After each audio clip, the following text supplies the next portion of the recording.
सलाह, और तुम नमाज कायम किया करो। रमजान का महीना आने वाला है। ओ मेरी प्यारी माँ बहनों, अगर आप नमाज नहीं पढ़ती हैं, कम से कम रमजान में शुरू कर दीजिए और कोशिश कीजिए कि रमजान में एक वक्त की नमाज भी कज़ा न होने पाए। इंशाअल्लाह अगर आपने एक महीना नमाज की पाबंदी कर ली तो मुझे पूरी उम्मीद है कि आप अगर रमजान भर नमाज पढ़ सकती हैं, एक महीना 5 टाइम की नमाज पाबंदी से पढ़ सकती हैं, तो साल के बाकी 11 महीने भी आप नमाज की पाबंदी कर सकती हैं। बहाने मत कीजिए, नमाज न पढ़ने का कोई बहाना नहीं है हमारे पास। नबी के दौर की औरतें गैस के चूल्हे पर खाना नहीं बनाती थी। नबी के दौर की औरतें नल से पानी नहीं भरती थी। उस जमाने के बच्चों को डायपर इस्तेमाल नहीं कराया जाता था। उस जमाने में भी बच्चे पलते थे, औरतें सारे काम करती थी और नमाज की पाबंदी भी करती थी। इसलिए नमाज न पढ़ने का हमारे और आपके पास कोई बहाना नहीं है। अभी सीरिया के अंदर जो जलजला आया था, उसमें एक 6 या 7 साल की बच्ची ने, जो 3 दिन तक बेहोश थी मलबे के नीचे, जब उसको निकाला गया और होश में आई है वो लड़की, तो 6 या 7 साल की वो बच्ची होश में आने के बाद पहला जो लफ्ज उसके मुंह से निकलता है, पहला जो जुमला उसके मुंह से निकलता है, वो क्या कहती है? कम मिन सलातिन ज़य्यातुहा, कम मिन सलातिन तरक्तुहा, पता नहीं कितनी नमाजें मेरी छूट गई। 6 या 7 साल की बच्ची को इस बात की टेंशन है, इस बात की फिक्र है कि मेरी कितनी टाइम की नमाजें छूट गई। अल्लाहु अकबर। आज हम हट्टे कट्टे हैं, तंदुरुस्त हैं, जवान हैं, हमारी माए बहनों का भी यही हाल है, हमारे मर्दों का भी यही हाल है, नमाजें छूट रही हैं, कोई फर्क नहीं पड़ा। रमजान का महीना 4-5 दिन में शुरू हो रहा है मेरे भाइयों। आइए हम इस रमजान को अपनी जिंदगी में एक बेहतरीन तब्दीली का महीना बनाएं। अगर आज तक हम नमाज नहीं पढ़ते थे तो आने वाले रमजान में हम नमाज, रमजान में सब चेंज हो जाता है ना भाई। सुबह को 4 बजे कौन उठ करके नाश्ता करता है? नाश्ता तो सुबह 9-10 बजे होता है ना। ये सुबह 4 बजे कौन सा नाश्ता हो रहा है? रमजान में हम सुबह 4 बजे उठ करके खाना खा रहे हैं। दोपहर का खाना हमारी आदत होती है, मगर रमजान के 1 महीना हम दोपहर में कुछ नहीं खाते, सीधे शाम को खाते हैं इफ्तार के टाइम। खाने का टाइम चेंज हो गया, सोने का टाइम चेंज हो गया, नाश्ता का टाइम चेंज हो गया, दोपहर का खाना हम खाना बंद कर देते हैं। ओ मेरी प्यारी माँ बहनों, रमजान का महीना हमें यह सबक देता है कि अगर हम अपने आप को परिवर्तन करना चाहें, अपने आप को चेंज करना चाहें, अपने आप को बदलना चाहें, तो कोई मुश्किल काम नहीं है। जो बीड़ी पीता है, जो सिगरेट पीता है, जो किसी भी तरीके की गलत आदत में पड़ा हुआ है, अगर वो अपनी आदत को बदलना चाहता है तो रमजान का महीना सबक दे रहा है कि तू बदलना चाहता है तो बदल सकता है। बदलो अपने आप को, अपनी बुरी आदतों पर कंट्रोल पाओ और अपनी अच्छी आदतों को बढ़ाओ। मेरे प्यारे साथियों, अल्लाह कह रहा है वो अकीमनस सलाह, और तो नमाज कायम करो, वो आतीन ज़का, और ज़कात अदा करो, ज़कात अदा करो। बीवी के पास जेवरात हैं, मसला आता है हमारे पास, मौली साहब मेरी बीवी जेवर लेके आई है मायके से, उस जेवर की ज़कात मुझे निकालनी है या बीवी को निकालनी? मसला आता है ना, सवाल आता है हमारे पास। तो मसला सुन लो, जेवर की मालिक अगर औरत है, जेवर औरत का है, तो कायदे से ज़कात तो औरत को देनी चाहिए। मगर चूंकि औरत की अलग से कोई आमदनी नहीं है, शौहर ही उसको कमा के लाके देता है, इसलिए अगर शौहर निकाल दे ज़कात तो ज़कात अदा हो जाएगी। लेकिन अगर शौहर के पास इतना पैसा न हो कि वो उस जेवरात की ज़कात निकाले, तो औरत के लिए लाजिम है कि वो जेवर की ज़कात निकाले।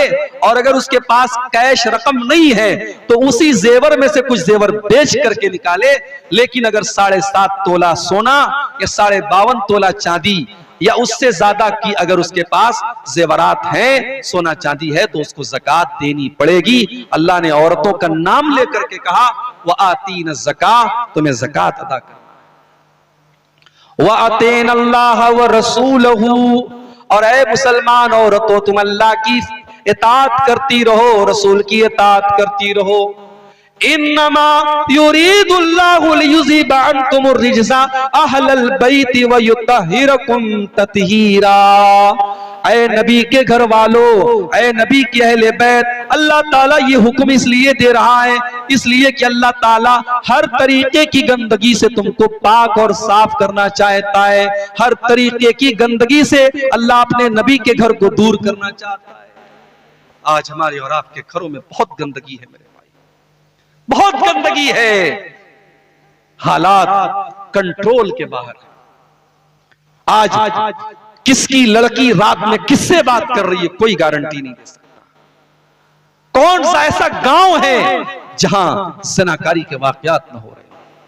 बचा लो अपने बच्चों को मेरे भाइयों, बचा लो अपनी बच्चियों। इस जहरीले माहौल में अपनी बच्चियों को बचपन से ही पर्दा सिखाओ, शर्मो हया का सबक दो। अपनी बच्चियों को बताओ गलत क्या है और सही क्या है। और ये काम मां करेगी, और मां तब करेगी जब मां खुद सही होगी। जब मां खुद पर्दा करेगी तब बच्ची को पर्दा सिखाएगी। जब मां खुद हया वाली होगी तब बच्ची को हया सिखाएगी। जो औरत खुद बेपर्दा रहती हो, बेहया रहती हो, वो बच्ची को क्या सबक देगी।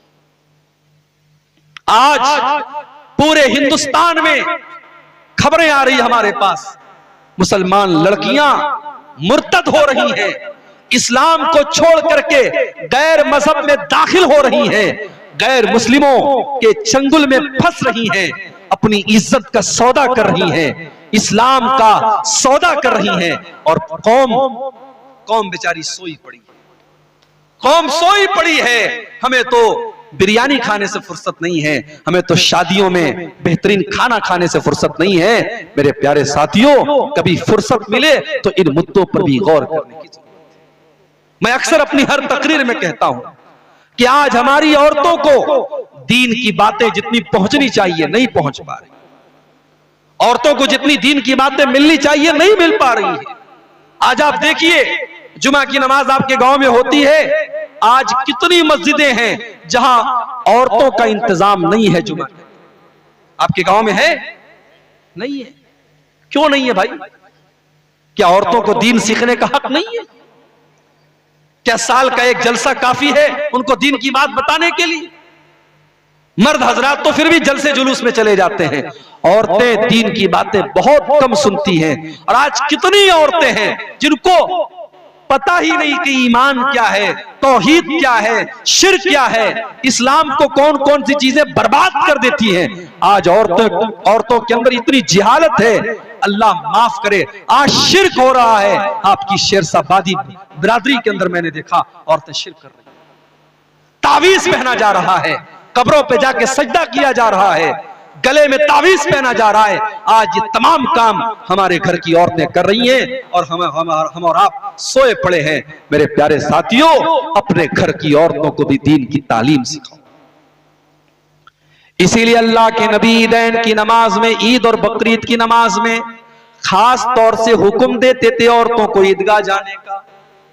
आपने बड़ी सख्ती से फरमाया कि औरतों को ईदगाह लेके जाओ।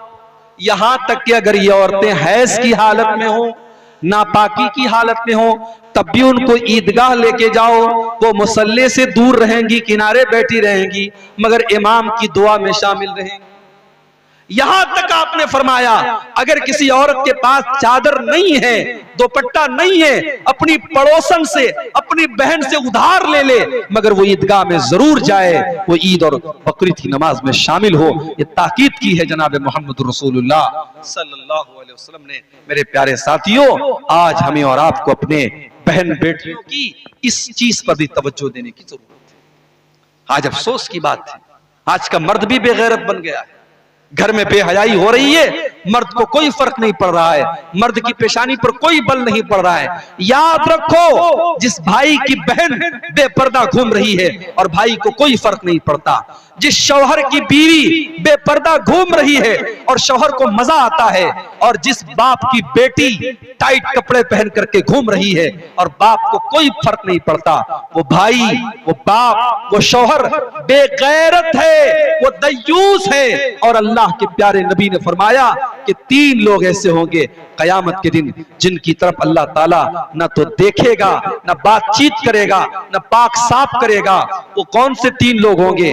नंबर 1 अल-आक़ु लिवालिदैहि, अपने माँ बाप को सताने वाला। नंबर 2 वल मरअतुल मुतरज्जिला, मर्दों की नकल करने वाली औरत। और नंबर 3 वद्दयूस, बेगैरत मर्द, जिसके घर में बेगैरती हो रही हो और उसको कोई फर्क न हो। अल्लाह गैरत वाला है, नबी गैरत वाले हैं, सहाबा गैरत वाले हैं। अपने अंदर भी गैरत पैदा करो, शर्म और हया पैदा करो, और जब आपके अंदर गैरत होगी तब आप अपने घर की औरतों को भी गैरत वाला बनाएंगे। अपने घर के अंदर कोई बेपर्दगी आप बर्दाश्त नहीं करेंगे। तो अल्लाह ने फरमाया कि ऐ नबी की औरतों, अल्लाह ताला हर तरीके की गंदगी से तुमको दूर करना चाहता है। अब यहां पर जो आखिरी आयत है कुरान के 22वें पारे में, जो जहां अल्लाह ताला अपने नबी को की बीवियों को जो हुक्म दे रहा है, वहां पे आखिरी बात जो अल्लाह ने कही, वज़कुरना मा युतला फी बुयूतिकुन्ना मिन आयातिल्लाहि वल हिकमा। ऐ नबी की औरतों, तुम्हारे घरों में जो कुरान पढ़ा जाता है और जो हदीस पढ़ी जाती है, उसको तुम याद किया करो, उसका जिक्र किया करो, उसको दोहराया करो, इसी में तुम्हारी भलाई है।